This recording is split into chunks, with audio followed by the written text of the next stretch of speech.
went last night onto Google and had a look at a few ads, and I thought, well, you'd be an expert at this by now, and you should be able to identify which of these ads would be a winner, and you'd be able to tell me why. Does anyone want to tell me which one of these ads stands out from the rest and why? Come on, guys. Any of you guys? Top one. Why?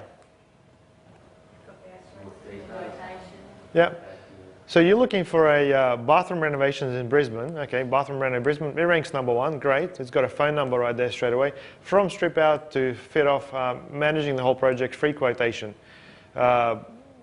Somewhere on the Pacific Highway, Chatswood, Springwood. So they've got 3 locations as well. Very convenient, right?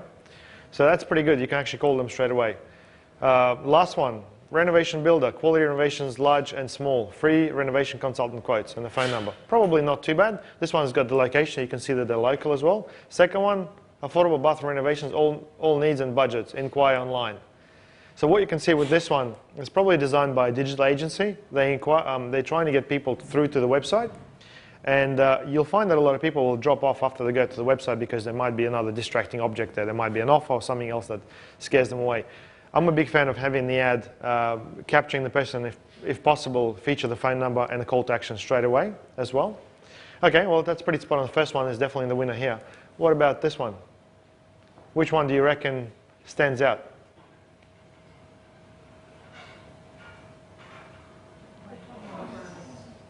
Yep, top one. And you can see that if you're #1, it gives you like additional features. You can have those site links featured there as well. Top one is really good. But if you look at #2, that's a completely different business model. Guitar repairs in Brisbane, on-site repair. I'm not big on guitars, but I would assume if someone's got a few of those and they're probably not as mobile, they would want someone to come out as well. So it's different ways of addressing their target market as well. And last one, Guitar Repair Centre Gold Coast, they're advertising for guitar repairs in Brisbane, guaranteed work and bundle. Probably not as relevant at all. So the first 2 are probably on the spot. 2 different business models. And it's not always about being #1. Sometimes you can be with a point of difference, and #2, you'd be paying a lot less as well. We're going to go into pricing and positioning of those ads later today as well. What about this one? Which one really stands out? Which one do you reckon is the best ad? Conveyancing. Has anyone purchased a house? Do you guys understand how conveyancing solicitors work? All right. Top one, why? Yeah, like what really grabs you? You think conveyancing, geez, I'm going to spend $400,000 buying a new property. I want to save a bit more money. So to me personally, #3 really stands out. You can see that it's instant quotes, low cost, hassle free, and they're going to do a 10% discount. With the first one, free quote, but they sound like, they sound expensive to me already. Sort of thing like, oh, we're in Adelaide Street, so don't know. So it's not always about being #1. It's about really capturing what people want, like free quotes, no obligation. Has everyone turned their phones off? Cool. It's about point of difference, and it's about like no obligation. It's about an easy offer. So this is just Google AdWords, and we'll go through that later today. Does everyone understand Google AdWords? Do you guys know how to differentiate between normal organic results and Google Ads? Cool. We'll go more through Google AdWords later today. Now, yesterday with the hot seats, I went onto your websites yesterday, and I decided to have a look. There's one thing that Brad actually wanted me to do yesterday, and I totally forgot. I got a little bit carried away at the end of the day yesterday, and I thought I'd actually have a look at your structure, functionality, and content. Is that cool with you guys? Would you like me to go through your website? I'm sure the guys in the room would also be able to give you some feedback as well. So let's have a look at gkfitness.com.au, which is Gene's website. So you remember the Newcastle personal trainer setup? Remember that, guys? Yeah. Okay, so this is their website. I'll zoom out a little bit because my resolution is slightly higher.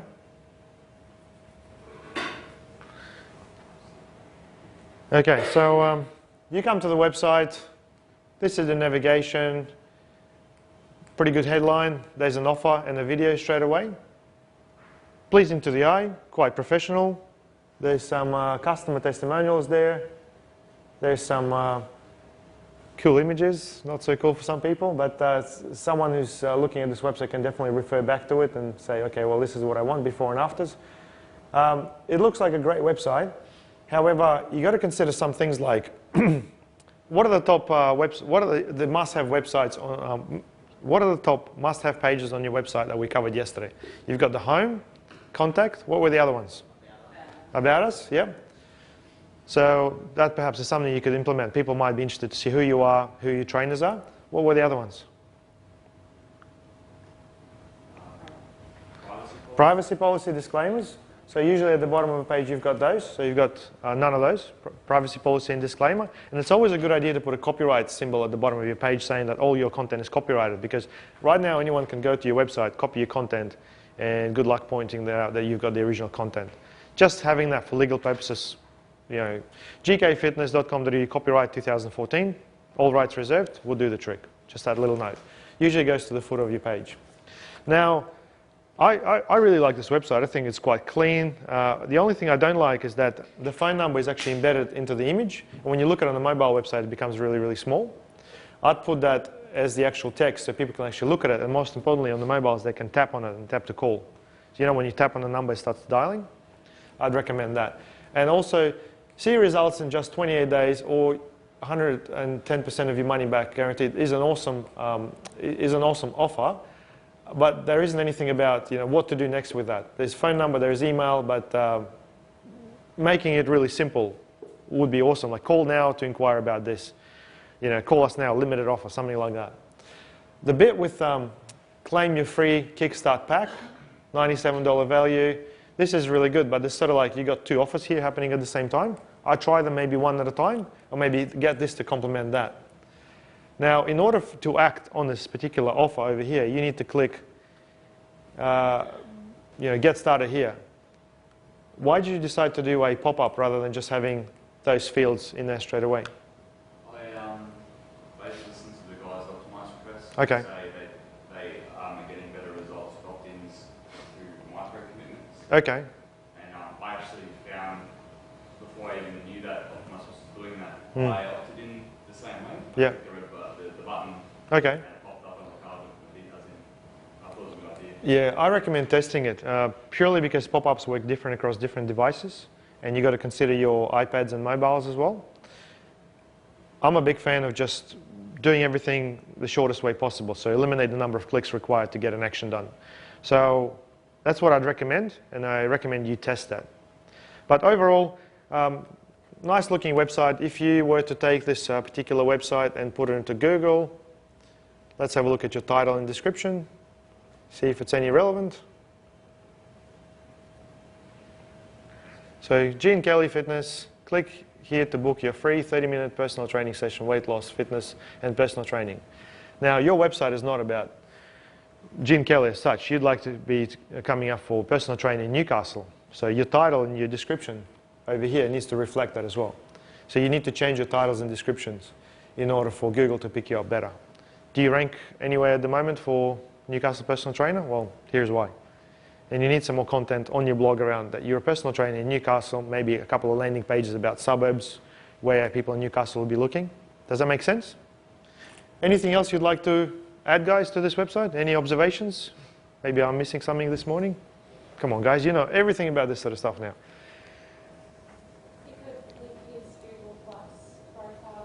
Absolutely. Google Places isn't Yeah. linked Okay, yeah. So Google Places, your Google Plus profile is your authorship, because obviously you've got Gene Kelly written all over it at the moment. Might as well link your face to it. Yeah? I've got a question in regards to Google Places. If you're working out of a studio or a gym who already have their business listed in Google Places, can you also list yours without any conflict? Yeah, you can have as many businesses per location as you like, as long as the name of the business and the phone number is unique. What they normally do is when you start a new business and your phone number is not in their database initially, they send you a card. So as long as you can receive that card via that postal address, you can verify your listing. So it doesn't really matter. I mean, a lot of people realize that people share location, they share offices, and personal trainers specifically work out of the other premises. Yeah. I actually tried to get myself in Google Places yesterday as soon as you mentioned it. Yep. Ran into an error, but it's something you'll definitely obviously doing. Yeah, and you've got a sitemap as well. Your sitemap is basically a bit generated by WordPress usually. Like, you have to set it up separately if you're using other tools. But this sitemap basically tells Google that the website was last updated on, there's some updates on the 26th, for example. You must have a sitemap as a part of your website if you want Google to pick up your latest content. If you haven't got it, it's not going to work so well. So if you're not using WordPress, make sure that you have a sitemap and it's being updated every time you create updates to your website. Just a structural thing, get your web designer to know it. It's not very hard to create one, just make sure you get it done. Cool? So this is like a basic, critique that I would do, 5 minutes sort of glance at a website, and there's quite a few things that I reckon could be changed in order to change your conversion process and your presence overall. So I reckon by changing your title, tags, and meta description, you get, I'd say, at least maybe 100 people per month organically, based on personal trainer Newcastle, suburbs specifically, and it's just a matter of creating About Us page and your service pages as well. So that's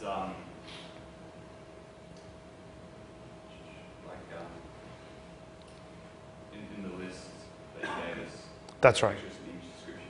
Yes, all those things. If you just go through the content, optimize it, create your service pages around personal training, weight loss, all that sort of stuff, About Us page, optimize the keywords throughout the content, you'll be fine.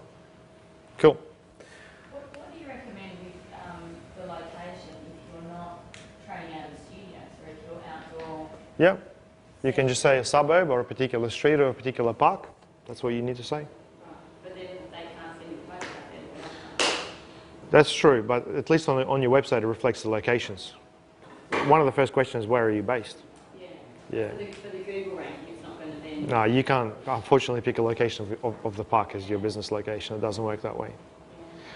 In the past, and sometimes you're able to get away with this, people used PO boxes as suite and then the actual PO box number and then the building number. So that's your business address. Sometimes you can get away with it, but Google is pretty savvy. They do pick up those. You can get a virtual office. So agree with someone to, let's say this is going to be my postal address. Is that okay with you paying, I don't know, $20 a month for it or something like that? So there are ways around this. But as for the actual park, don't know how to do that. Don't think it's possible. It's a public place. Anyway, let's have a look at the CrossFit website. Now, guys, I want your feedback on this as well.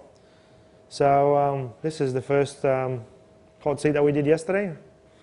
So tell me what you think about this website.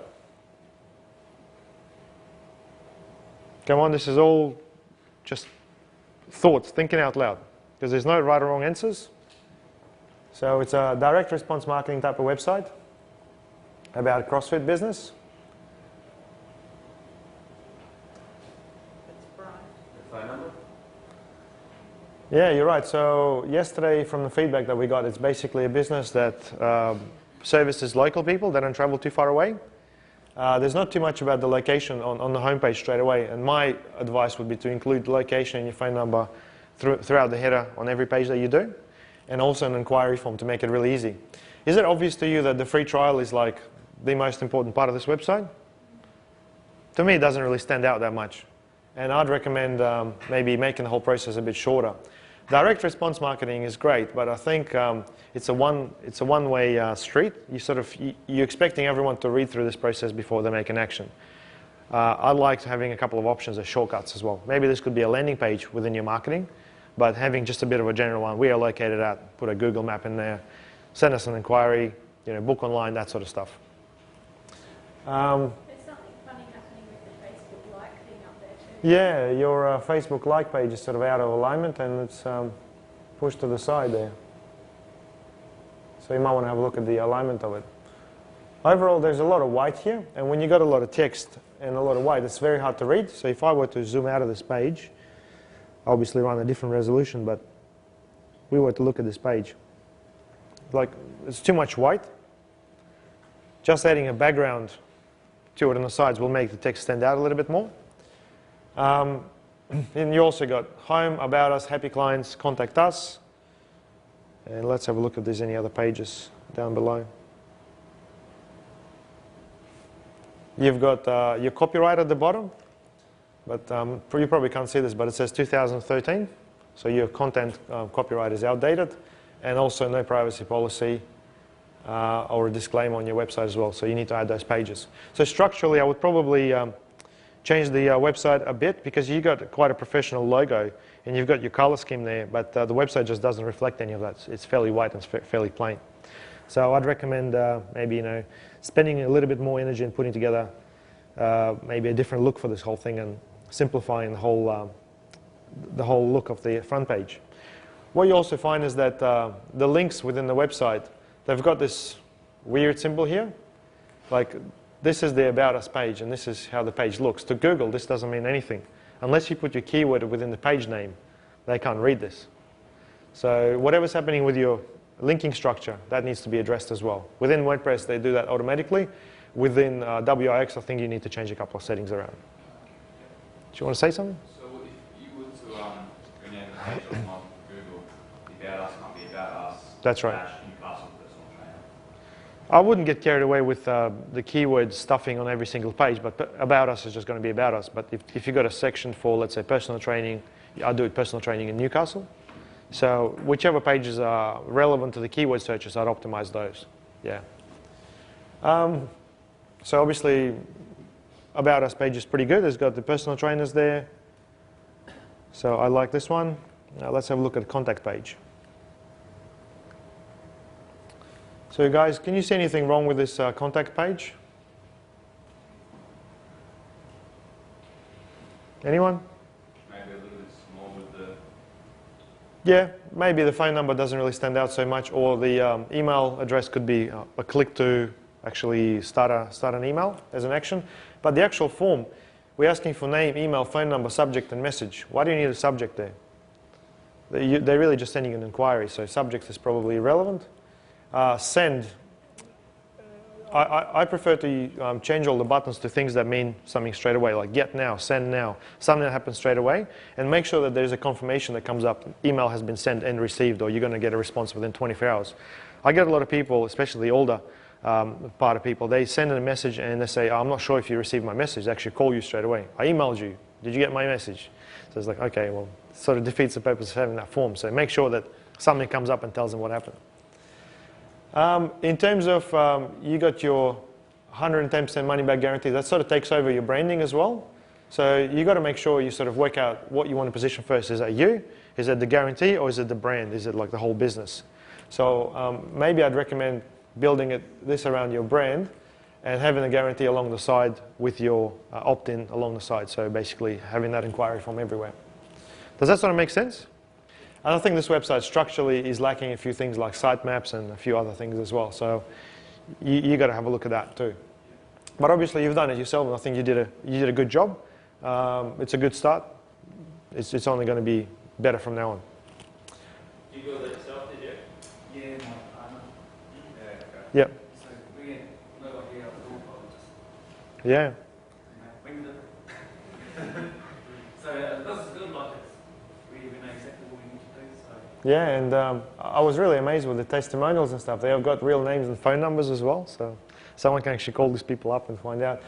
You got to be careful with the information privacy though. Make sure these people have signed some sort of a disclaimer form. You got to be very careful because the people do get cyber stalked as well. That's one aspect to consider.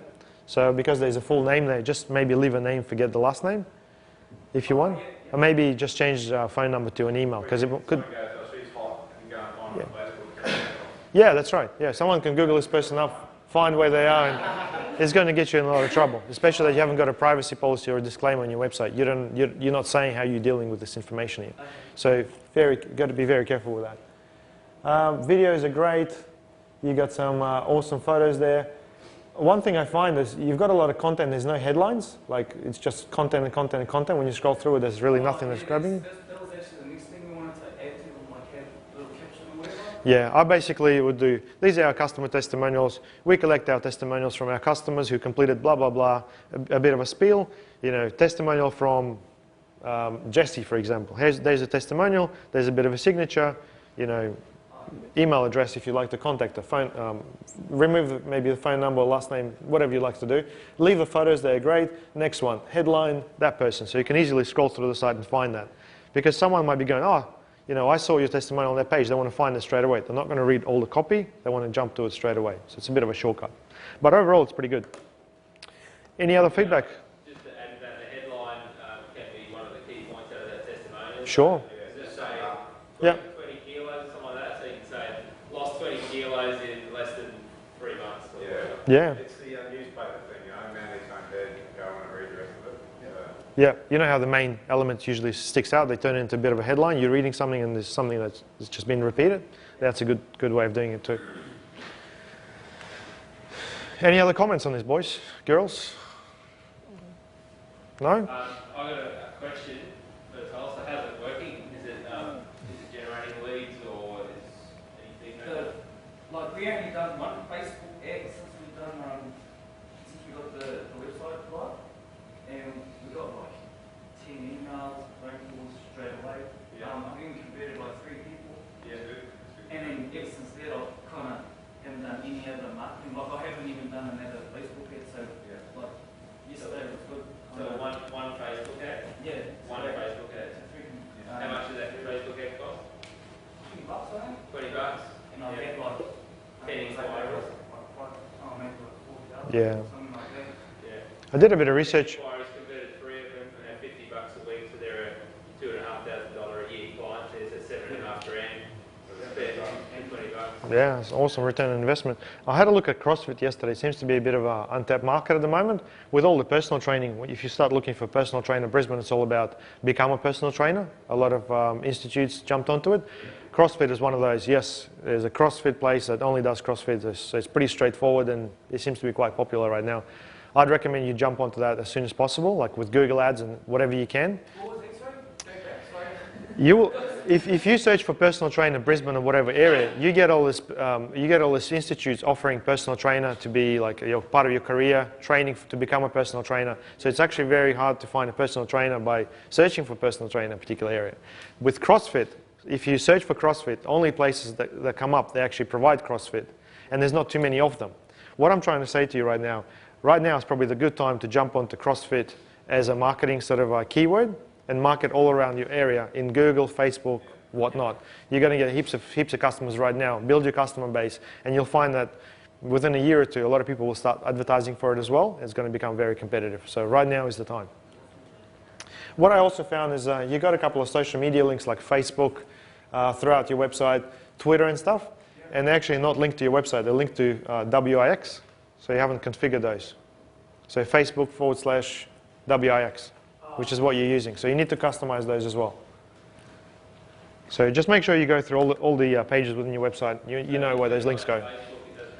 Yeah, it just opens up Facebook for Wix, and I think Twitter the same. Yeah, it's only Instagram. Yeah. Well, here we go. So you're doing them a favor. Yeah, 1.7 million followers. That's how they got them. That's what she said. Anyway, guys. Yeah. Did that help in any way?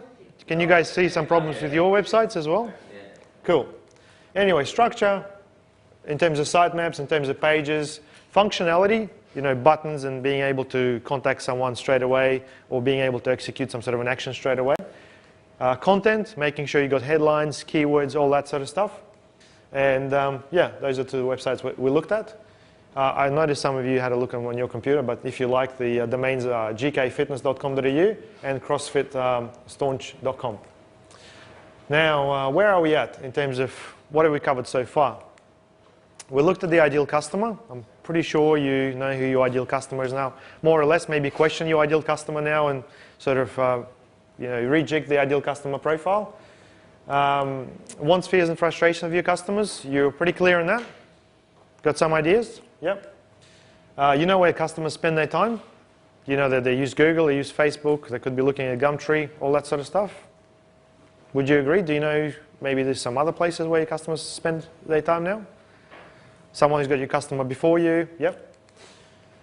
Now, what I'd like to have a look at is Google AdWords, and this could be a huge topic. I'd really try to keep it short, but this is the part where I wanted to explain to you what Google is all about, how to set up your ads, how to target your demographic. Do you think that would be a benefit to you? Okay, so this is going to be about Google AdWords, pretty full on. I encourage you to ask questions because for a lot of you this is going to be like way over your head. So start actually doing the targeting, doing keyword research, writing your ad copy, and linking it to your landing page. Any questions about Google AdWords before we start? Do you want a bit of a brief how Google AdWords work? Yeah. Yeah? Okay. So there's many parts to Google AdWords. There's many networks that they use. The most popular is your search one. Search meaning that if someone goes into Google and they search for, let's say, CrossFit Brisbane, you're going to get these ads coming up. So you get, I think it's usually 8 to 10 ads per page, depending on the frequency of your searching. And if you're logged into Google, Google remembers the results that you actually pay attention to. They're going to serve you individual results. So it's not like everyone's going to see the same thing. And if you're seeing the results you're seeing, doesn't mean that someone else is seeing the same results. Keep that in mind. That's very important. Google remembers everything according to your login session. So I'm logged in right now as myself. I always use Google services. These are the ads that are coming up for me right now. So position 1, 2, and 3, you've got nothing on the right-hand side. Sometimes the ads do come up here as well. And there's probably some ads down at the bottom as well. There's none here, but there could be 3 more ads there at the bottom. Now, in terms of the actual ad itself, you've got your title, and you've got 2 lines of descriptions that change the way they look depending on the position of these. Within the website, within the actual ad, you're not allowed to have too much punctuation. You're not allowed to use exclamation marks more than once, question marks more than one, because some ads just go, want to lose weight, 5 or 7 question marks. You've seen those ads? I'm sure you have. You can't do that in Google. So they look after your punctuation. They look after your spelling and all the other things. The only thing they do allow you to do is actually capitalize each one of the letters, because they reckon it stands out a bit more. The idea of Google AdWords is to come up with relevant results to what people are searching for. And if your result is not relevant, Google's going to pay you more to be on top. That's just as simple as that. So there's a relevance factor that they calculate, which is called the quality score. And we'll go through that in a minute as well. Does that sort of make sense? You pay a certain budget per day. Let's say I'd like to nominate $10 a day to advertise Monday to Friday for CrossFit Brisbane, in Brisbane only, or maybe more specifically in Brisbane CBD, and my ads would be served there. Is that cool? Does that sound pretty targeted? All right, well, I'll take you through a bit of a process in terms of how to set it up. So make sure you ask me questions if something just really doesn't make sense. So AdWords.com, I'll go into my profile. I've got an account that I haven't used. And Google, if you don't use their account, asks you to put their your billing information into it. So I've got a bit of a notice there saying, put your billing information in there. So I'm already logged into my Gmail, which is the same account for my AdWords as well. So haven't done a campaign in this account before. It's telling me, your ad's not running because we haven't received the payment. Well, I haven't really got any accounts, but nevertheless, click create your first campaign. Now we are after a search campaign. So straight away what we need to do is we need to select a campaign that's search. So by default it gives you search and display. And display is a network. Basically it comes up through all the other websites. So let's say if we're looking for, let's say, CrossFit Forum. You know how those banners come up? Have you seen those? Let me just have a look at this one. Oh, this one hasn't got anything. Whirlpool definitely has them. Bodybuilding forum.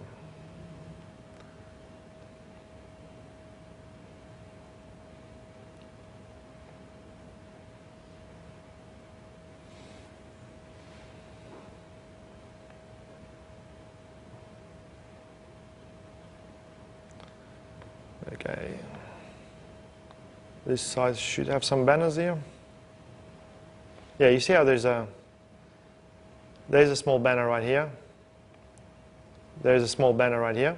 These are served through Google Display Network. So what you can basically do is rather than pick keywords and go through search, you can actually pick websites or specific keywords that website actually contain and serve your ads there as well.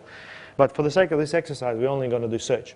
So we want that initial approach when someone types in CrossFit Brisbane, for example, for us to come up.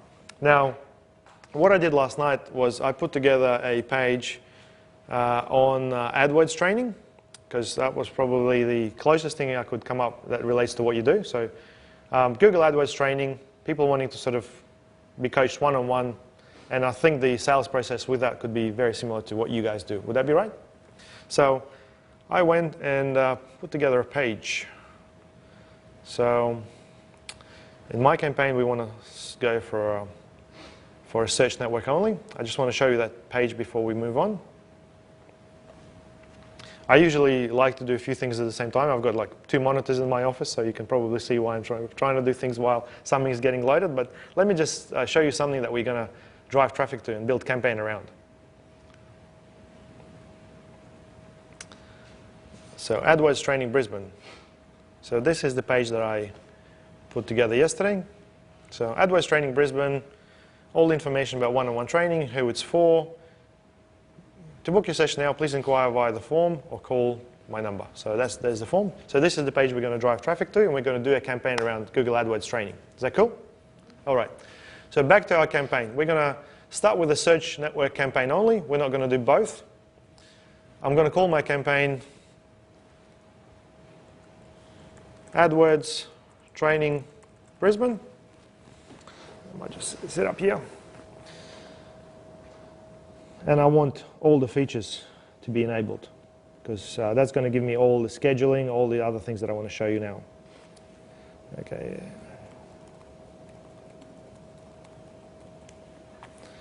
So once you scroll down, you got to look at, it allows you to choose different devices. You got to change a few settings to do that, but I wouldn't worry about it to start with. But this basically allows you to target mobile devices only, desktops, iPhones, or you can even target people who use Vodafone as their provider, for example.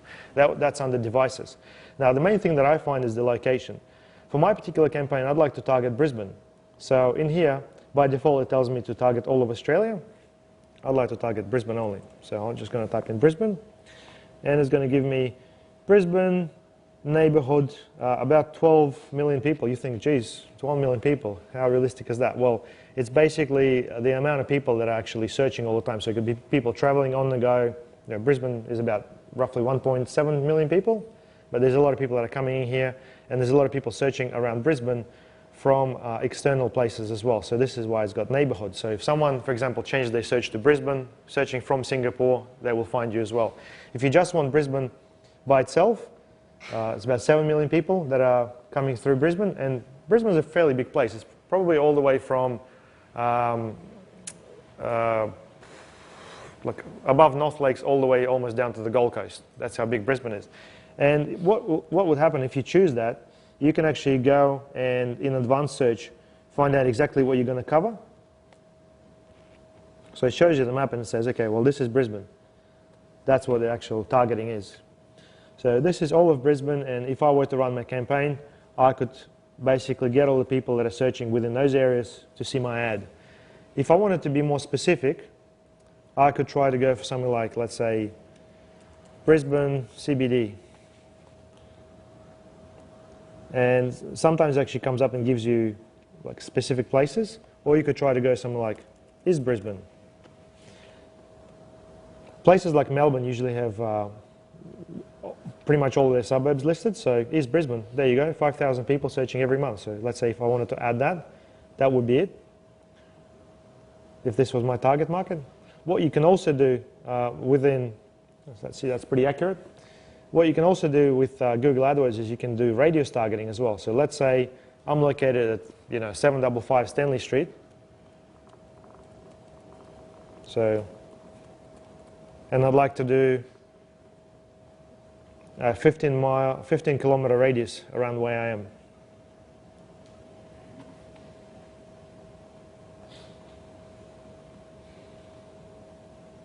So you can add that. How cool is that? So it's targeting 15 kilometers around my location.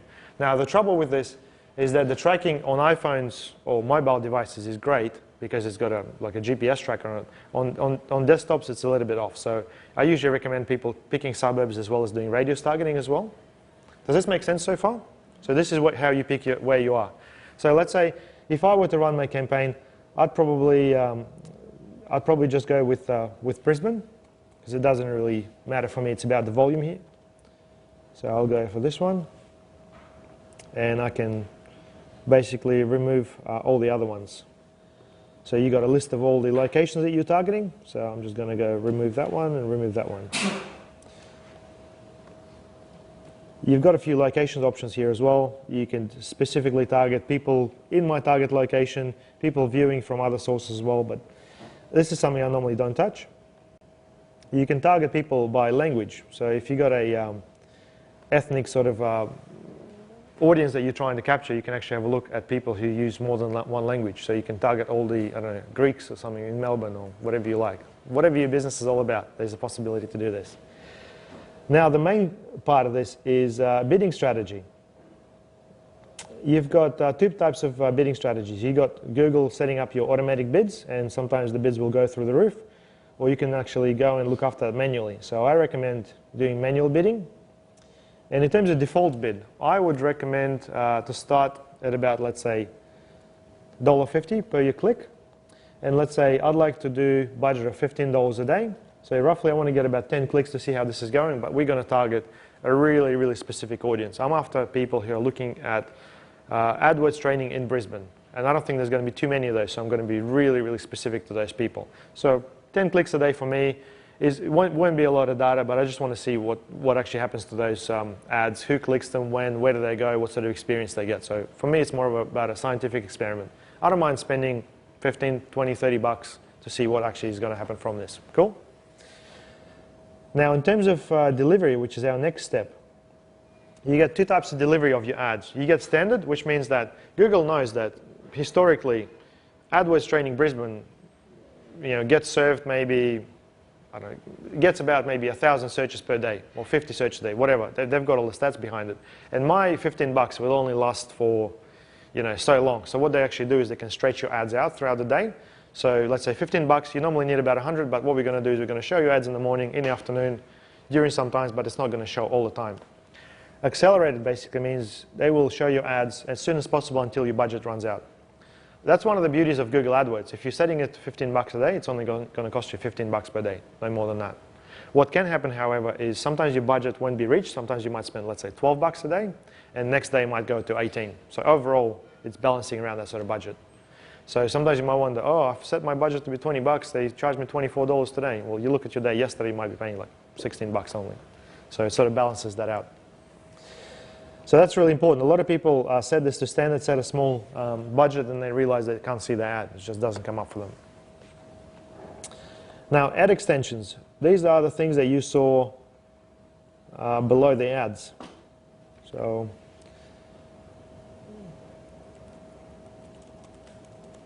with the example of CrossFit, for example, there's no extensions here. So whoever's doing this ads is not doing a very good job.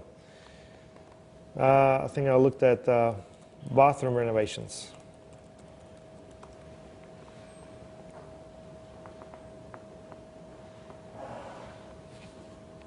So this phone number, for example, is an extension. The address that would come up underneath is an extension as well. So those are the things you can actually set up through your profile over here. So for example, location. If I had a specific location, I'd like to disclose that. I could enable that and actually add it into here. Site links. Let me actually find you an example of site links because I think it's quite important. Yeah, you see those? Oh, just had it before.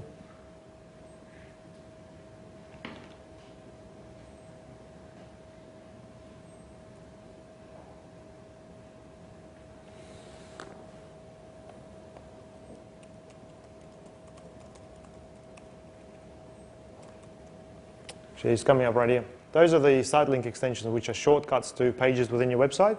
So let's say your ad might be for something like CrossFit, but there could be, your complimentary one-on-one appointment. It could be testimonials, could be services, products. So you can actually add other links within your ad as well. And it usually only comes up for the top 3. So you can see Google serves them randomly, for example. So What are they called, sorry? site links. Site links. It doesn't cost you any more or less, no. With all of those extensions like phone numbers and stuff, it doesn't cost you any more or less. So let's say location is probably not important for me, but what I'd like to have is a phone number. So I'm going to go extend my ads with a phone number. And it basically looks at my account and tries to find any phone numbers that I might have used already or have got as a part of my account. So let's say this is my business account, And what this actually also allows me to do is you can actually edit that and say, I'd like this phone number to be preferred on the mobile. So on the mobiles and desktops, I can actually display different phone numbers depending on what you want to do. So let's say from the mobile, someone calling you, they're probably on the go, they want to be able to get in touch with you straight away. Someone using a desktop device, they're probably in a business environment, they wouldn't mind seeing some sort of a business phone number. So you can make those things as well. This really cool thing that got recently introduced is this. My own phone number, don't use call reporting. Now, by default, they've only got this, both my website and the phone number could be displayed, or just the phone number. What this means is, while you got this phone number, what Google can do is they can change your phone number to a 1-800 number, and they can actually track the calls. So if someone calls you, they're going to say, you received so many calls, because that particular phone number is going to be dialed, and it's going to be recorded as a conversion. How cool is that? Unfortunately, it's just in the beta mode right now, so they actually rotate your phone number as well as the 1-800 number. But in the future, you'll be able to see how many calls you actually acquire from your advertising as well. How awesome is that? I think it's pretty cool. Or you can basically just say, I just want my phone number. So I don't want that rotated phone number. I just want that 07 number appearing on my ads. No problem. Now, the next most important thing, and the last thing that I want to show you here, is scheduling. So let's say with my customers, I'd like to create a custom schedule around what I do. I don't want to get inquiries or calls any other days rather than Monday to Friday. And I want my ads to show, let's say, from 10 a.m. until 6 p.m. So, for example, let's say I do my research. I find that within this time, my customers are most active. They operate within business hours, and they would be looking for Google training, while the time when they're trying to run their ads, maybe they're getting frustrated, they'll look for training. So you've got to make those assumptions and test things as well. So you can pretty much set up your schedule around any particular day of the week. You can set up weekends, anything you like. But what also happens with this is, if you got, let's say, if you got a budget in mind, you think, geez, $10 a day, that's going to be $300 a month. If you're talking Monday to Friday, you're talking 22.5 working days per month. So that's straight away becoming a lot cheaper for you already. And it doesn't mean that you have to run your budget for the whole month to find out if it's working for you or not. I recommend to customers, start with a small budget, see how things go. If you're getting a couple of bites, increase your budget to like $50 a day, and maybe run it just the one day when you're ready to pick up a decent amount of calls and service them. Otherwise, what's going to happen is you go into your business, you get busy, you get phone calls, people leave messages. It's a bit of a back and forth. So structure your business around when you're going to be receiving leads. And I recommend with most businesses that get phone inquiries to only run the ads during the business hours. Otherwise, it becomes irrelevant. You might get a call Saturday or Sunday. They might leave a message, they might not. You're just really wasting your budget. If it's all inquiry driven, send us an inquiry via the form, great. But I find with 50% of people in most industries, they just pick up the phone and call. Where are you? Where are you located? How much do you charge? All that sort of stuff. And your idea, your best scenario would be to get them in, have a chat to them. That's all it is, really. Anyway, once you got this all set up, you don't really need to worry about the rest of this. It's all quite technical because I've enabled all the bells and whistles, all the features. The next step would be to actually set up your ad. Now, is this all making sense so far? Any questions? Oh, no questions, great. Now, what I'd really like to cover is the overall structure of your campaign. Do you guys understand that the campaign could be designed to just more than one service? It's usually a campaign per business, or it could be a campaign for a particular product. With you, it's going to be a campaign for the entire business. Now, when you build a campaign, all the settings that we've set up are part of your campaign. So all the settings are here. So everything we set up will apply to everything within this campaign. Now, a campaign might have a number of different ad groups. Now, the ad groups are, let's say if you're a store and you're selling, let's say you're selling shoes. Let's just go off the tangent, for example. You might be selling runners, or you might be selling something like, thongs, for example, billabongs or whatever you like. The marketing for those two will be completely different because people are searching for one thing or the other. If, let's say, they're looking for runners and they find an ad which is just about all sorts of shoes, it's not going to be very specific, is it? Google is all about relevance. They want really, really specific ads. So if someone's looking for, I want to get Nike shoes, you know, cheap Nike shoes, Melbourne, or something like that. Your ad should be saying cheap Nike shoes, Melbourne, this is what we offer, blah, blah, blah. If someone's looking for cheap tongs, billabongs, or something like that, your ad should be reflecting that. So you need 2 separate ads for 2 separate products within your business. Same with you. If you're doing, let's say, personal training and you're doing weight loss training, the ads that should be served are completely different. Would you agree? I mean, if you're just talking personal training, weight loss, this, that, everything, sounds like you're doing everything. A person wants to see something that's real specific and really specific to them. So we're going to do an ad for AdWords training in Brisbane, then maybe you'll give me a couple of scenarios for your particular businesses. Would that be cool? Yeah? All right. So each one of the ad groups would have individual ads, and obviously each one of those ads would have their own keywords as well, because there's no point going for Nike runners and targeting an ad that serves, you know, tongs or something else, boots, whatever. So what we actually have to do here is we have to define our ad group name. So this is the ad group, the higher level. So let's say we just like to call our group AdWords training.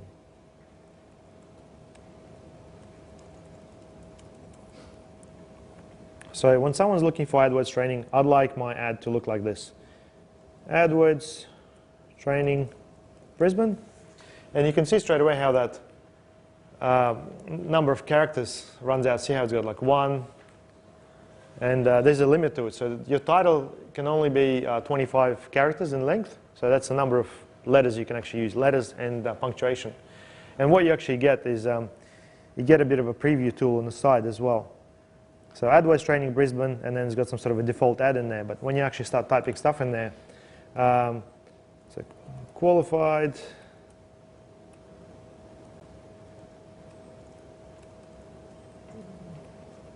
professional training. And when you put a full stop, do you see how that sort of changes the way the ads look? So it can either be on 2 separate lines with qualified training. Once you put a full stop, it goes into the title line. Do you see that? So depending on your punctuation, the ads will actually look different. You get a bit of a preview here as well. So with my website, I've already basically put up the page. And my offer basically is, to book your session, please inquire now, guaranteed to save you at least 20% of your current campaign.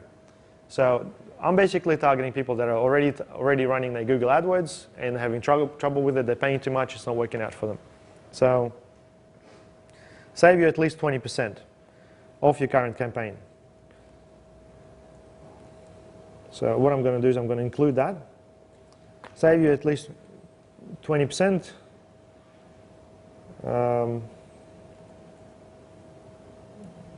On current campaign. So I'd like to put that in there, but it's, you see, what I'm trying to put in there is too long, so I need to actually look at ways to rephrase the same sort of sentence in the shorter format. Otherwise, AdWords wouldn't allow me to run this. So your title is 25 characters. Your description lines, you get 2 of those. They're 35 characters each. So to save.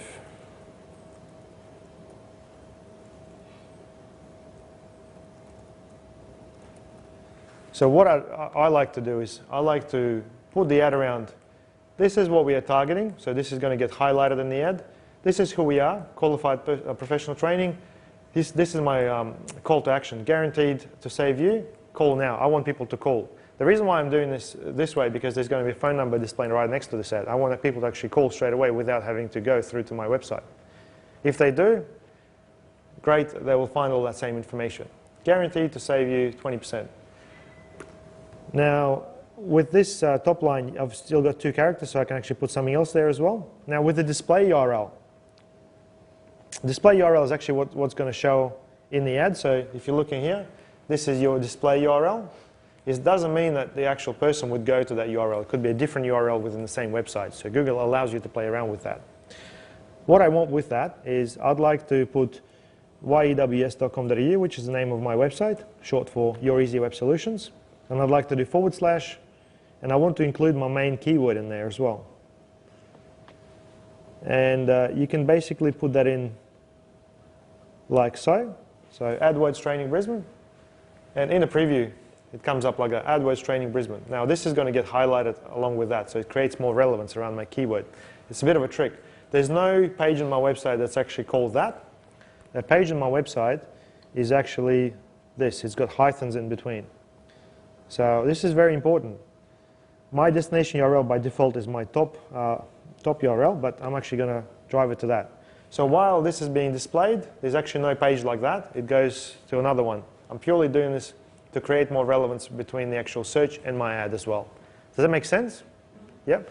So when you're searching for AdWords Training Brisbane, you're going to find an ad that's all highlighted with the keywords you're searching for. It's highly relevant to my page. Bang. I'm serving a relevant page. I shouldn't be paying too much for this ad. There's got to be a good relevance with this. Now, so I've done my ad, and you can do multiple ads. I'll show you how to do the second ad. And when you do second ad, basically they rotate evenly, one and another. You can see both ads might have been served 100 times. You had so many clicks on this one, you had so many clicks on that one. So you can see which one's the winner. So it's not like I've set this up and you forget about it forever. Cool, makes sense? When Google AdWords first came out, Yellow Pages guys used to actually use Google AdWords to test their Yellow Pages advertising. So they might put together 2 call to actions and see which one actually gets more clicks and go, oh, that one definitely works. I want to use that as my copy for Yellow Pages. Just back in the days. It's back in 2004. Yellow Pages is a joke right now, so if any of you are doing it, just stop right now. Anyway, now keywords. So straight away, it's got some keywords that it suggests you depending on your website, and we've got another location for our business in Melbourne, so it picks up that Melbourne web design is a big keyword. But really, we're after a keyword which is AdWords Training Brisbane. Now, there's many ways to look at the same keyword. There's three matches for the keywords. Now, the first match is basically if you were to type in exactly AdWords Training Brisbane in that order with nothing else, our ad would be served. Now, that's called exact match. And an exact match is set up with square brackets around it. So if we were to set up our keyword like this, this is telling Google that only when someone types in AdWords Training Brisbane in that order, we're going to show you ad. If we were to have no brackets, no square brackets in between on the sides of this, if someone was looking for cheap AdWords training or training for AdWords in Brisbane, our ad will still come up, which is called broad match. So this is broad match, square brackets is exact match, which is exactly what we want. Does that make sense to you? Now, there is one in between, which is called a phrase match. And the phrase match basically means that this is my phrase. I'd like my phrase to be in that order, but I don't mind people putting stuff before or after that. So for example, if someone goes for cheap AdWords Training Brisbane, or AdWords Training Brisbane and Gold Coast, for example. So that's called phrase match.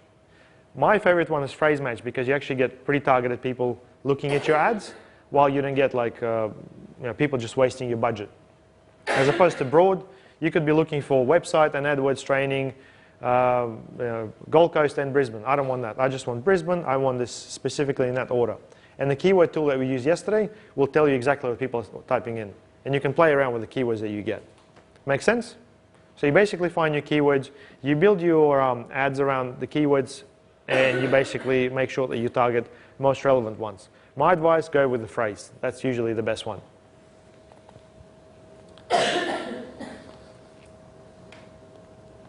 So my default bid, as I said, per my campaign is $1.50. So let's save this ad group and see what Google's going to tell us. For that $1.50, is that per click? Per click, exactly. So it's what I'm willing to pay for a click received on this particular keyword. And it might sound like a lot, but look, there's 2 ways to pay for your advertising. It's per click or per impression. Impression is something appearing 1,000 times, for example. And you can imagine on Facebook, 1,000 impressions probably happens every second. So someone might be going, oh, geez, it's 2 cents for 1,000 impressions. Beauty, I'm going to put $20 towards that. It's probably going to last me a week. Good luck with that. It's like 2 minutes later, it's all gone. And you didn't get anything from it. Yeah. It requires an action, exactly. And if you're telling people specifically things like call now and there's a phone number right next to it, for a lot of people, especially browsing on desktops, they're just going to pick up the phone, look at the phone number and dial. Yeah. With a lot of trades, and you can actually refine this information through your Google Analytics, with a lot of trades and people sort of acquiring bigger purchases like property developments, all that sort of stuff, property investments, they on the desktop, they don't even click the ads, they just basically pick up the phone call. So it's pretty awesome. So what's Google telling us is that our maximum cost per click is $1.50. So what this means is that you could be paying anywhere up to $1.50. It doesn't mean it's going to be $1.50. It could be 70 cents, for example. Our max possible is $1.50. Now, this information is a little bit limited. However, it tells us straight away that there's a quality score right at the end here. Can everyone see it? Quality score. This tells us the relevance of our keyword to our website, to our ad. So there's 3 things that really matter. So we've got this all set up. You've got your keyword. So let me just put that keyword. It's got to align with your ad, and it's got to align with your page. So this is where Google finds relevance. Your keyword is relevant to the ad, ad features your keyword, and the ad then is relevant to the actual call to action on your web page along with that keyword as well. That makes sense? Now this is why we're getting 7 out of 10. What this means is that I would be paying a lot less than someone who wouldn't be as relevant. And it goes from anywhere to from 0 to 10. You can actually find out about quality score by clicking on that eligible balloon. It tells you that my ad is not showing right now, obviously because I haven't set up the billing, but quality score, it's green, expected click-through is average, ad relevance average, landing page average, which is good. Usually you start with a quality score of about 5. And what happens is, the reason why it's giving me 7, even though it's really quite relevant, is because this ad has got no experience, it's got no history. Google is going to then serve this ad and reconsider this every time it's being served. So every day this quality score might change. But given that it's got a good history, this is only going to go up and our cost per click is going to go down. So you might start with, let's say, $1.20 around there, and then Google sees that your ad gets clicked the most. You're really getting something from it. People are going to your website, spending the time. Remember that user experience concept? They're spending enough time, they're clicking through, the bounce rate is fairly low. They're going to benefit you with a higher quality score, lower cost per click. It's making more money for you, it's making sense. If it's really low, you need to reconsider your keywords, your ads, and your landing page as well. Now, what normally happens is, if someone was just to drive traffic to, let's say, the homepage, and my homepage has got nothing about AdWords training Brisbane, it might give me a quality score of about 3. In terms of cost, what that means is, if it was, let's say, $1.20, I might be paying like $3. It's a huge difference. The difference between a quality score of about 5 to about 7 is usually about 25% of your cost. It's a lot. It's really a lot. Now, what you can also find out, he's probably wondering, what do you actually need to pay to be on the front page? Now, there's a column section right here, which allows you to customize any of these columns. So you can add a few more attributes. So you can actually see, okay, I'd like to find out what's the estimate first page bid to be on the first page, and what's the estimated top of the page bid, so the top 3. So when you look at that, sometimes this takes a little bit of time to go through, because it's being calculated, but right now it's obviously doing something. It can't tell us how much it is to be on the top of the page, but it tells us that it's around 60 cents to be on the front page of Google. So somewhere on the front page. And this is probably around $1 or so. So we'd be expecting to pay around $1 to be in the top 3. So per click, yeah. So I think that's pretty good. That's a really good start for me.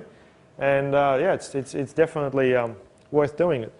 What I can also do here is I can actually add another keyword. So you can run multiple keywords per ad group, as we sort of covered earlier.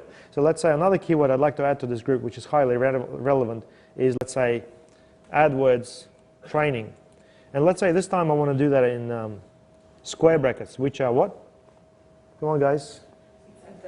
Exact match, exactly. And you can learn about match types over here. It's got like help information all over. So exactly when someone types in AdWords training, I'd like my ad to come up with that same ad. So it's telling me straight away, okay, AdWords training, very precise. Looked at my website, wow, 10 out of 10. How cool is that? And it's giving me an estimated bid on the first page of 1 cent. Obviously, it wouldn't be 1 cent, it'll be probably like 10 or so, but still that's low. That's really low. Purely based on the fact that I'm using a really precise term. And you can do that as well. Because what happens is, imagine you've got all of Australia, you've got so many companies advertising for AdWords training, Melbourne, Sydney, they're bidding against one another. This is where the bidding game starts to come in. When you're defining $1.50 cost per click, that's your maximum bid. You're bidding on the clicks. It's like a huge auction that's happening. If I'm just narrowing down to Brisbane, the number of people bidding on the keyword is less. So if I was doing if I was running this campaign Australia-wide, my cost per click and my quality scores would be different as well, because you're being evaluated against everyone else. You're being compared against everyone else. Here, I'm narrowed down, I'm targeted. So that's what targeting is all about. Make sense? Not only my keywords actually defines Brisbane, and people who are highly interested in that would see that. AdWords training just served in Brisbane with my ad would work really well as well. Now, if I were to create, let's say, another ad, let's say I'd like to have 2 ads rotating at the same time. That's the minimum number of ads you need, because you need to split test all the time. So let's say I'd like to do another ad. And straight away, it basically copies my existing one. Let's say I'd like to do something like save, sick of wasting money on AdWords, question mark. That probably makes sense. So we could try something like that. Guaranteed to save you 20%. Same page.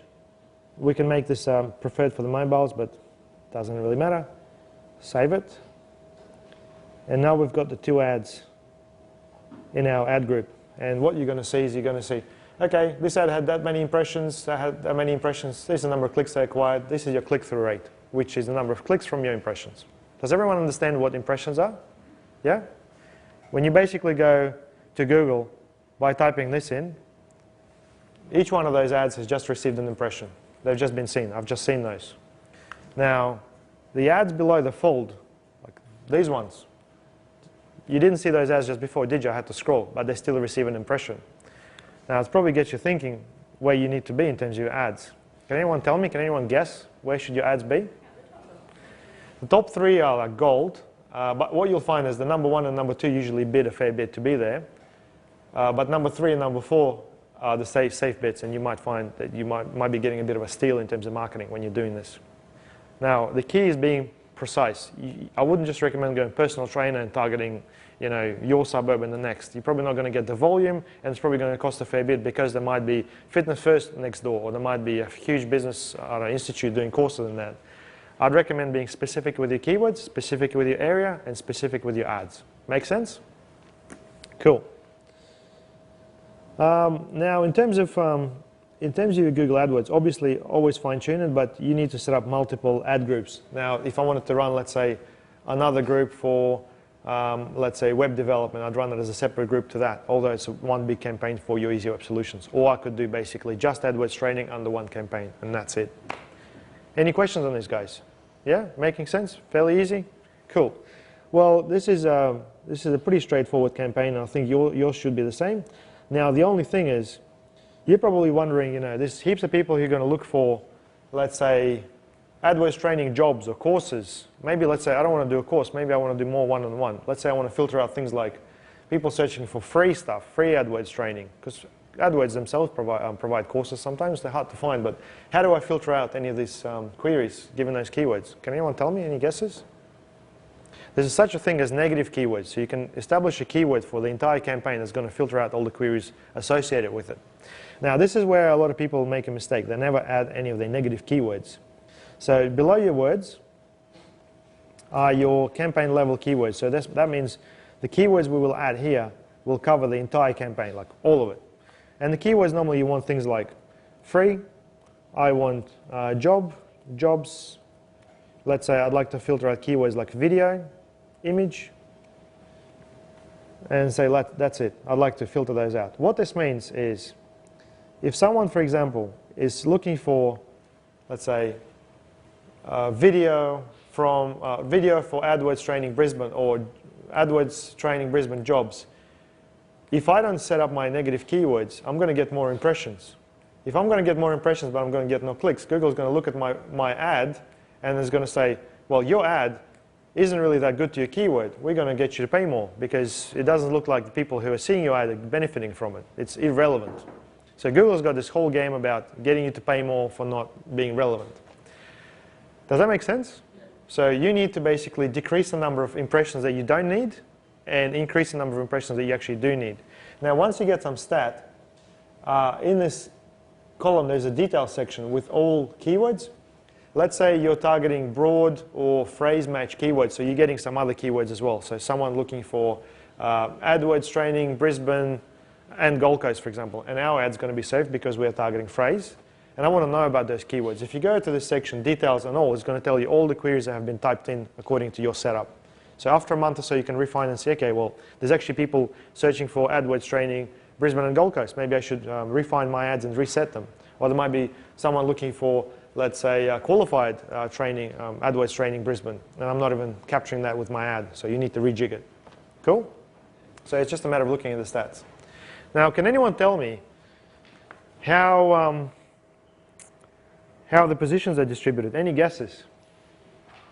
Any mathematicians in the room? Come on, guys. You got to have some ideas. Like you got to have. That percentage. Quality score? The quality score. Yeah. Over bid or something. Yeah, you're pretty close. Okay, so we got the quality score, which is a factor there. Yep, you're right. So how much they're paying for the cost per click or whatever? Or the Yeah. So basically, what I'm trying to ask you here is, you got obviously position 1, 2, 3, and so on and so forth. How does Google know who to put number one? What are the biggest factors there? Who's willing to pay the most money? That's the biggest mistake. It's actually not that. Really? Yeah. It's the amount of people that go to it and stay on it the longest. That's your quality score. That's your quality score still. Huh? Most relevant? Relevance is quality score as well. You're pretty close. Basically, this is called the ad rank formula. And what they basically want is they want you to have the highest quality score multiplied by your maximum cost per click. And then basically take into account things like history and stuff like that. So what this means is basically, let's say, I'll put this formula up here. So let's say our person number 2 is a quality score of, let's say, about 5, and they're paying $2 per click. There's a couple more factors, but let's just keep it simple. So their ad rank is roughly about 10. Now the third person could be someone, let's say, with a quality score of 5. Obviously, they're not paying as much. They're located over here. But the first person could be someone with a quality score of 10, paying something like, I'd like to pay 1.1. So their quality score is going to be 11. So they're paying less, the relevance is higher, and they're being above everyone else. What this means is that, for example, Commonwealth Bank or IGA, you see those banners everywhere. Like they've got massive budgets. These people spend like 6 figures per year in their marketing budgets. They could just go, oh, beauty, heaps of people looking for metal roofing. They probably need a loan to cover that. We're going to do an ad purely based on personal loans, renovation loans, whatever. Now, for some reason, they're not smart enough to put together any landing pages or any content around this. So they just try to basically go and advertise for this. And Google goes, okay, well, you're a new player on the market. Let's say you're number 4, and you're willing to pay $50 a click. That's my maximum. We're going to really spend the time. And their quality score ends up like being 10. So for them to beat these guys, they basically have to pay $12 per click, because their quality score is 1 and their maximum is 50. So the next thing that's in line, well, it's actually 11.1. They have to pay 11.1 per click to be number 1, because they're so relevant, because of the quality score. Now, what they find is that these guys will probably go, hang on a second, well, we're going to rejig our marketing, bid it to 1.2. It's still, it's not a big increase. We're going to be ranking number 1. Now these guys have to go to $12. So they're going in like huge increments straight away. So it ends up being commercially not viable for the banks and the big institutions to rank for things like that, unless they actually go and set up a particular product or anything like that. Does that make sense? So it's not about who pays the most. It's about who's the most relevant and about having an adequate cost per click. That's why you find that around position 3 and stuff, you'll find someone who's got an average quality score. They're paying a lot, and it's really easy to knock them out of that position. Cool? Makes sense? So you know straight away what your quality score is. I hope this is clear, guys. It's not rocket science, but there's a few more factors involved in that. Things like your history, how long you've been with AdWords, and they obviously try to give preference to people who have used their services for a while. Yeah? Cool? Now, in terms of your display advertising, I think I'm just going to go to Whirlpool Forum just to show you what I'm talking about. Has anyone been to this forum before? You know what it does? Everyone talks about anything you like. Might be a good idea to start a thread about CrossFit or something like that on that, because it actually gets picked up by Google straight away. So let's just pick a random discussion. So what happens here? Oh, this is probably not the best one. Popular topics, let's look at that.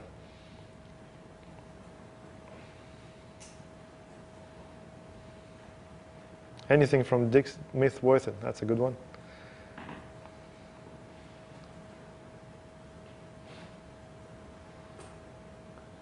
Oh, they must have disabled the ads or something. Let's have a look. Must have done something about the ads. Anyway, let's have a look at news.com.au. That's a good one.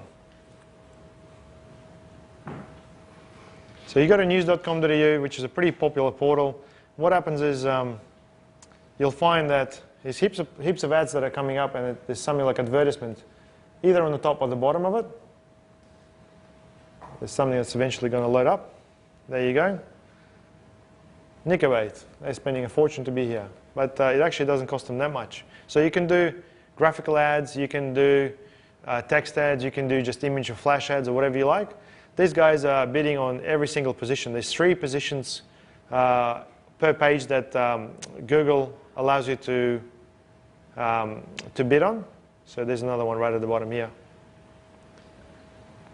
And what happens is, let's say if you were to go to Google Shock statistic failure, what sort of ads do you think you'll see around that page? Any guesses?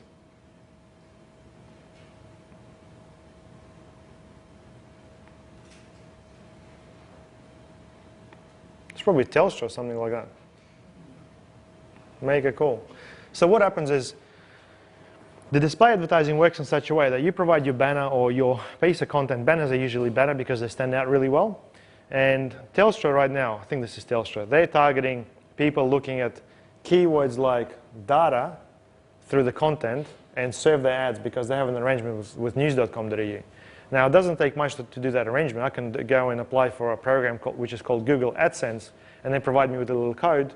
I put that code on my website. I'm going to have Google's ads all over my website based on the content or the interest. So the interest here might be, this is a technical section of news.com.au, and keywords like data, Google, really stand out, and they can specifically bid on those sort of keywords. So if you look through the content, you can see them straight away. Google is able to tell what this content is all about. So what I'm telling you is you can have your ad in your specific area on news.com.au. How cool is that? Does that sound possible? Now, it's a huge lead source, like websites like news.com.au, Whirlpool, Forum, About.com. You can have your ads on them. The biggest hurdle is usually, how do I do it? And graphics is usually a hurdle as well. Like, how do you put it all together? Well, we're going to talk about outsource later in the afternoon, and I'll explain to you what I use and how I do it. But you basically just need a small image ad, and you need to know the sizing of it, and obviously the policies that associate with that, because a lot of them get turned down, in order to advertise there. Would you like me to show you how to do that? Yeah. Cool.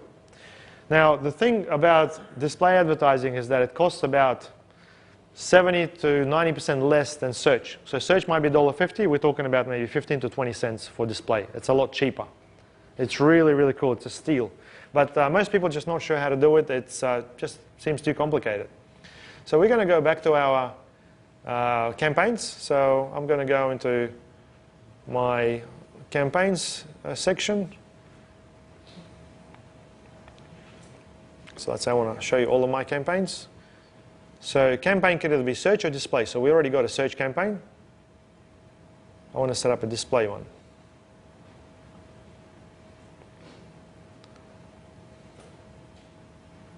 Hey, let's see, your competitor up the road's got like AdWords running. Yeah. Can you Google them and keep clicking on their ads to use that device? It's a great question, actually. You can do that, but Google will only calculate one click. And if you're doing it regularly, they're smart enough, they can actually refund them specifically for that. They call it scam clicks. Yeah. Yeah. I never do that. Yeah, as long as it's got a different IP. You can do heaps of things, but they're pretty savvy. They can see, like, whole bunch of links coming through, because you're not going to do it in the morning, in the afternoon, you're going to do it all the time. Yeah.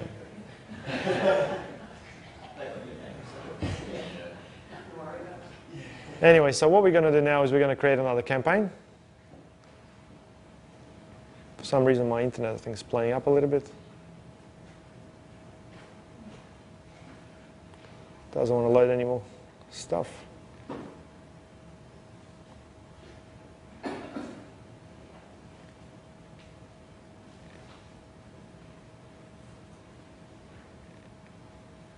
Ah, it's annoying.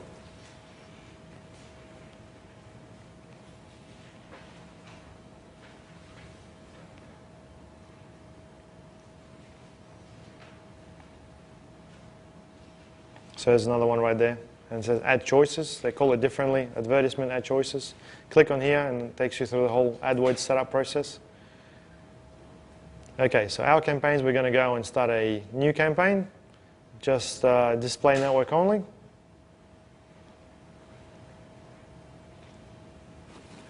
Now with display campaigns, there's no such thing as quality score. They will just come up with a set figure and whoever's bidding in this particular environment. So it's a slightly different game.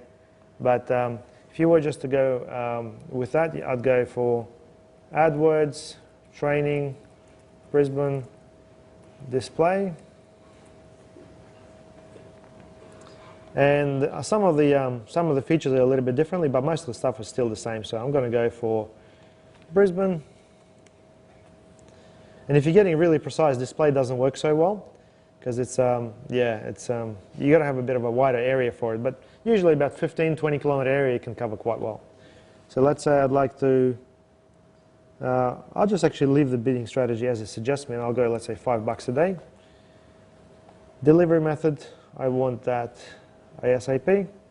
And you can also add things like location or call extension, so I'll do the call one.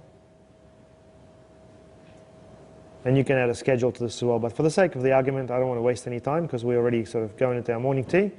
I will just add a phone number and not worry about the schedule for now. None of this is going to go live until you put your credit card information into it anyway. So I'm going to call this display. And my default bid, let's say, I'm going to pay 35 cents per click. So from here, it tells you how do you want to target your ads. Do you want to do it by display keywords? Do you want to do it by interests? Or do you want to define a different targeting method? Now, keywords is by far the best way to do it. You want to target web pages that have the main keywords. So for example, I want to target websites that have AdWords, Google AdWords, PPC, training, which is pay-per-click, and let's say PPC, like that. So those keywords, broad format, because they'll be associated with all other keywords as well. There's no way to target things in exact or phrase match in this case. It's just a matter of doing broad, because they'll be mixed with other keywords. And you go add keywords. So, and here it actually tells you that potential reach per week is 40 to 45 million impressions. That's a lot of impressions. Now the cost per click is usually around 0.5%. It's nowhere near as good as search, because search is more targeted. People searching for stuff, they're clicking it, and here you got your ads appearing right, left, and center. A lot of reach, but you'll only get a percentage of it, but that's still really good numbers. So save that. And now you basically can put together your ad. This is going to be the text ad, but as I said, it's much better to go with image ads, because text ads will really get diluted with all the text and they're very hard to see. So what I've done last night is I've put together a little ad, nothing funky, nothing special. So I'm going to go for image ad. I went to bed at midnight, well, past midnight. I had a soccer game last night as well, so try my best, guys. All for you. So upload an ad, and this is the little ad that I've put together. And it's basically telling me, yeah, this is the size of the ad, and you can see all the supported sizes. It tells you these are the ads that you can basically put together. So there's quite a few, but I recommend putting together the ads that websites like news.com.au allow. This is this is called a leaderboard. It's a 728 by 160, and you've got this one, which is the one that I've put together in terms of size. So you just got to have a look at the websites, and you can even take screenshot them if you are graphically savvy. You can have a look what size they are and basically set those one up. If you're really pedantic and you want the most coverage, you can go and set up an ad for every single size if you want to do that. So this is my ad. Individual training, Google AdWords, Brisbane and Gold Coast, find out more. If you put a whole bunch of different size ones in there, just take whichever one's relevant to. That's right, yeah. Because there's 3 positions per page. What they've done with Telstra is basically they've got like a premium account. You wouldn't be able to occupy all 3 spots. You'll only be served at 1. Most people will be served at 1. So yeah, if they have all the different sizes, one of those sizes will match your ad and it'll be served straight away. So display URL, what do you want to show? I just want to show this because relevance is not so important here, but the landing page is very important for me because I want people specifically to go to that. And you can go, I like my preference to be mobile. So you can save the same ad to be mobile friendly or desktop. It's going to be served differently. Perhaps there could be some things you could optimize for a mobile as well. So save your ad, saves the ad. Usually the trouble with display ads, they take about a day to get approved because people physically need to look at them. If there's something violating their policies, they won't allow it. So with this particular ad, it might be okay. The only thing I'm a little bit concerned about is Google's branding. They're probably going to come back to me and say, listen, your ad reflects our brand. They will probably come back to me and say, listen, change this. They never say, your account's banned straight away. They notify you. So if something goes wrong, they refer to guidelines. So this is pretty much it. And as I said, it says under review.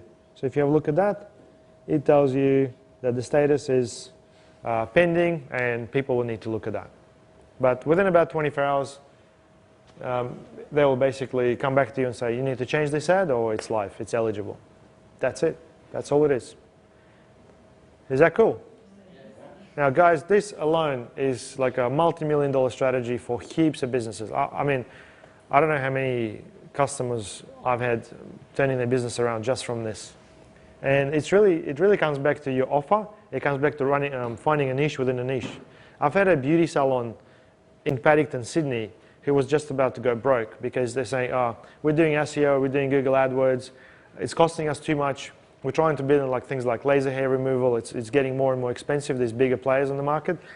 We really want to turn things around. And what we've done for them is we've turned the sales process around some of their core services. So things like, let's say, pedicure or manicure.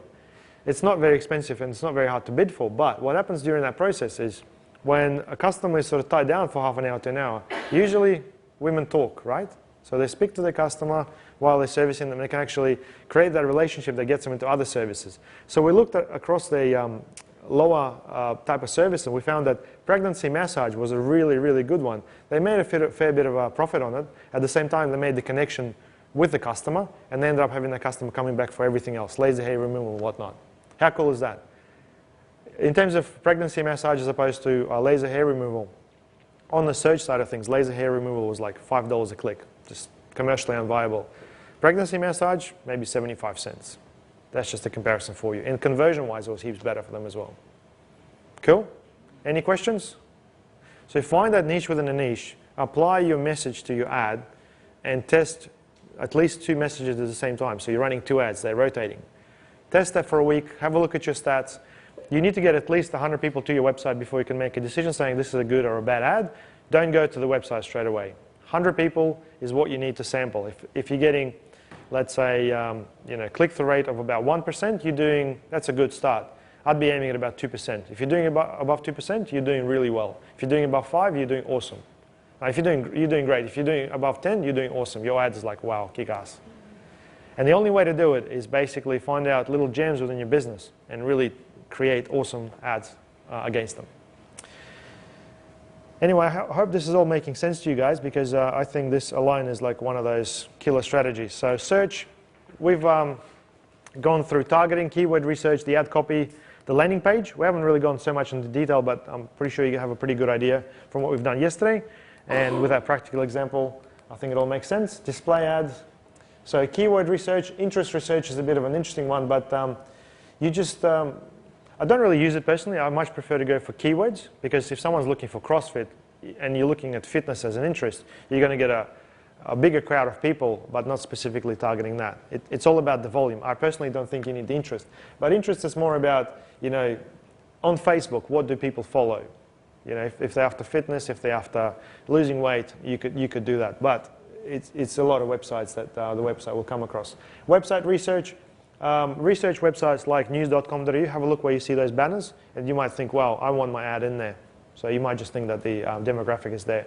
Because with that sort of setup, there is a setting which I'm not going to go to right now because we're running out of time, but you can actually target a specific ad. I want my ads to be shown on news.com.au and nowhere else. Display, great, that's how it's going to work. Cool? AdWords versus SEO. Same concept in terms of relevance. It's all about relevance. Google wants good results in the index, and this is why you find everything you need on Google. Anyone using Yahoo or MSN? Bing? No? Yeah. Google? Anyone using Google? Yeah, well, that's the reason why, because they really look after the people. The main concept is you will find whatever you're looking for. And AdWords, and you might feel cheated. Some people do feel cheated. They think, I'm getting served an ad. I'm not going to click on an ad.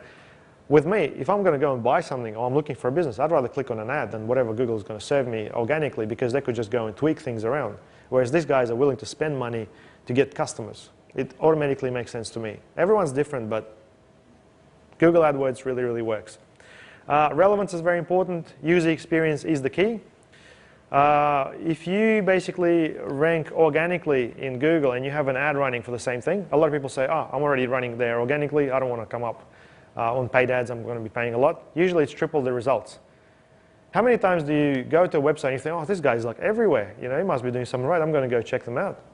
Like, oh, he's done something right. Lots of people don't realize that AdWords is paid, and they see you just #1 straight away. So a bit of a shortcut for you. Now, in terms of marketing budgets, just very quickly, you got to consider your customer value. So customer value is not like how much they're going to pay you for the first appointment, but it's about what's their life cycle, let's say 6 months, how many times are they willing to train with you in that period, and that's the customer value on average. You need to calculate that for each one of your customer profiles. So let's say if you're doing personal training or CrossFits, you need to work out exactly what your customer's worth. Without that, you don't know how much you're going to pay for them. Otherwise, you're thinking, well, I'm going to pay $100 for a customer, but they're only going to pay me $70 and that's it. If there's a bigger picture to it, you wouldn't mind doing that, would you? Yes? No? Would you pay $100 for a customer who's going to come train with you 3 times a week for the next 6 years? It's no brainer, really, but you don't know that. It all comes down to your process. So you've got no problem. You've got really high conversion rate, 50% to 80%. Getting that customer shouldn't be an issue for you to keep them for a long time as well. Lead value. How much would you pay for a lead? You've got no idea how much they're worth. Well, you've got to work out. Let's say if my customer is worth, let's say, $500, I'd like to pay, let's say, $20 for that lead because I'm not sure what they are. They could be completely unrelated, but this is the amount of money I'm comfortable to pay to try out maybe a few of those leads. Yeah? So you need to make the decision. No way to calculate it, you just need to make that assumption. Click value, well, your Google AdWords pretty much tells you. Now, what I've got for you is, I've actually just put this together a few weeks ago because a lot of customers go for me, oh, I'm not sure how much to spend, what to expect, my budget is this, my budget is that. So I got sick and tired of listening to that. And I put together a little kick-ass tool. And for those of you who are really good with numbers, any numbers people in the room? Like numbers? Cool, you might like this. So basically what I've done here is I've put in the average sale price, your profit percentage, your target sales per month, and your lead to conversion ratio to be the main sort of elements of this. Now this is based on conversion, this is based on marketing budgets from that particular formula at about 12%, which is the growing phase. So if you're willing to spend 12%, you'll be growing your business big time. This is coming from a national standard. So if you are willing to sort of stay where you are, you'd be spending about 4 to 6%, about 5%. If you're willing to really grow your business, you'd be spending up to 20% of your marketing, of your profit on your marketing. So you can flex those figures around as well. So what I've done basically is I've put together, let's say, well, I've got a customer who does LED lights, and they make 20% of the profit on that. So roughly, the profit percentage is 10%. There's a huge overhead and all that sort of stuff. They want to sell 100 of these per month, and their lead to conversion ratio is really low, 1.8%. They're selling off their website. There's no human factor involved or anything like that. So they need about 5,000 leads and this is going to generate a profit of $1,000. So this is just LED, one component of their business. Now, if you go and change these figures around, you go, okay, well, my profit percentage suddenly is, let's say, 50% of that, 50. The figures change. Or you might say, I need to get 500 sales per month. This is a serious business. So it tells you that total leads required to achieve this with your conversion rate of 1.8%, because the website totally sucks, is 27,000 people. If we were to go and change their website around, let's say bring the conversion of the website, which is the actual sales process, to let's say 3%, it really reduces the number of leads required, which is your expected profit and the marketing budget of, let's say, 50%, which is quite optimistic on this particular one. But what you'll find with online, it's very hard because there's people going right, left, and center to different websites, comparing. Let's say if your marketing budget was about 20%, we would recommend them to spend about $2,500 to achieve that result. And it's quite transparent. So we're working backwards. This is what you need. This is what you're getting. Let's work backwards. And we recommend that this is your target for traffic, so 16,000 people, and maximum calculated cost per click from all this formula is about 15 cents. So if you're paying more than that, you're not going to meet your targets. Maximum cost per click, not a lot. Now, I've got a roofing business right here, which I've referred to earlier. Average sale for them is about $5.5 grand. They profit on that is huge. It's about 80%. They make a lot of money on that. They need to budget about $4,400 based on the 12% marketing budget, so they're putting money back in their business. So imagine this, $5.5 grand, you want to put, let's say, 12% of that, so roughly about $1,000 to get a job like that. I mean, it sounds like a lot, but you're talking volumes, you're talking a lot, and you're talking huge profits, right? So for them, the conversion rate is about 50%. They go see someone, they give them a quote, they've got a whole process. So they need 8 of those sales in order to meet their targets, and they only require 16 leads.